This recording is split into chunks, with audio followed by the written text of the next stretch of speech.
think it started a long time ago when I started like being out in the wilderness myself. So I used old stuff, what I could find.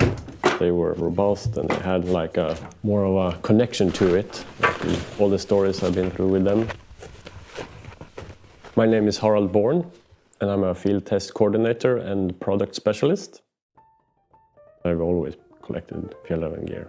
I can't really remember the first time, but I remember the first time I had money to buy my own pair of pants and a Fjällräven jacket. I looked up to people that wore Fjällräven. In my perspective, if you have Fjällräven gear, you had the knowledge to be outside. I connected it that way. So for me it was like this pinnacle when I had the money to buy my own pair of pants and the jacket. We are at Åke Nordin's cabin, where he grew up. And in the barn I keep all his old stuff, alongside products that I found, just for safekeeping. And for me it should be here because it belongs here. It's a part of his heritage and our heritage. When I started working here in Örnsköldsvik, it just happened to be that I could lend his cabin while I was working in Övik. Then I found some Fjällräven items that I wanted to show my colleagues. Then it just started there. I started collecting them. And then we needed to refurbish Åke's old office. I was quick to take everything down to be able to save it for later.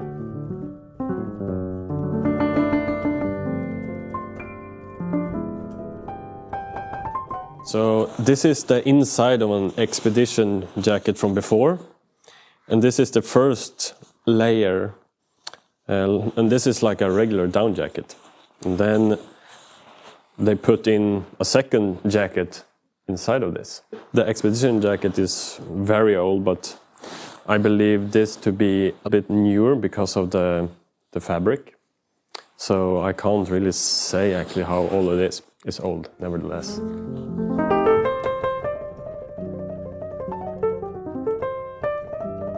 And this one is Konken from '95, and it has a special pattern on it. And we actually tried to figure out from what season and if there were any products that were made in this pattern more than this one. But from what we know, it was a very, very limited run of this Konken, which makes it very special. And I think it's a very cool pattern, actually, very 90s.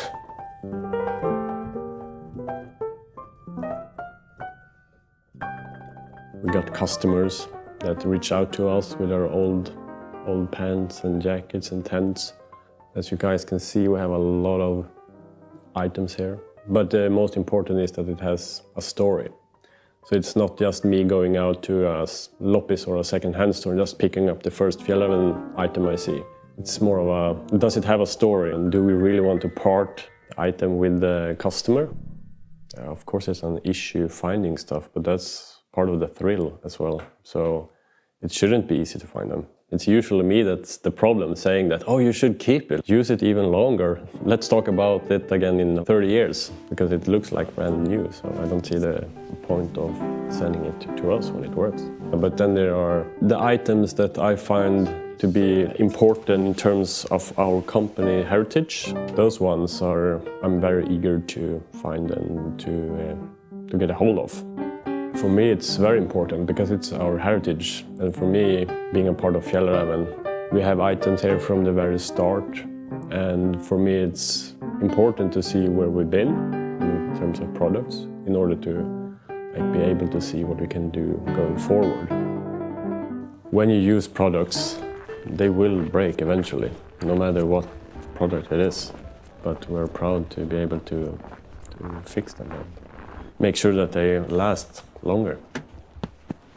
So the seamstresses at the office are my buddies, and they taught me everything I know about repairing, like modifying and just taking my own ideas from testing and alter the products.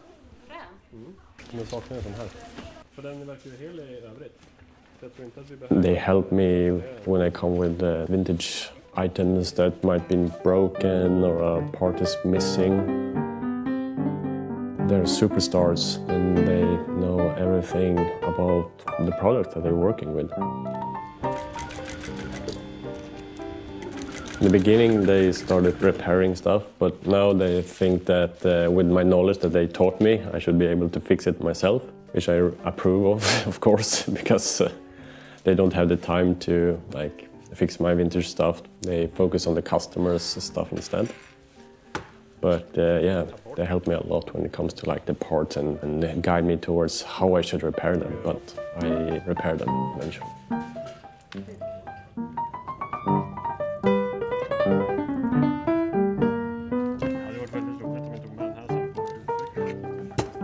One of the unique things that we found is Åke's emergency backpack.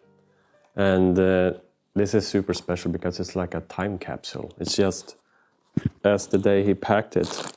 Let's see what we can find. Here's some kind of vest. And there's a Mora knife, rescue blanket, emergency signal lights, and flares. Yeah, it's a time capsule. So we put them back and leave them there. We are a heritage brand, timeless. The idea I have with all this is that I don't want to keep it in the barn. I want to make sure that people see it. We care so much about the environment, our products and the long-lasting materials that we use. And here's the proof that we do care, that we are a sustainable brand, even from our first products that we have here all the way until today. I think it's very important to show that we actually care about our history and our future.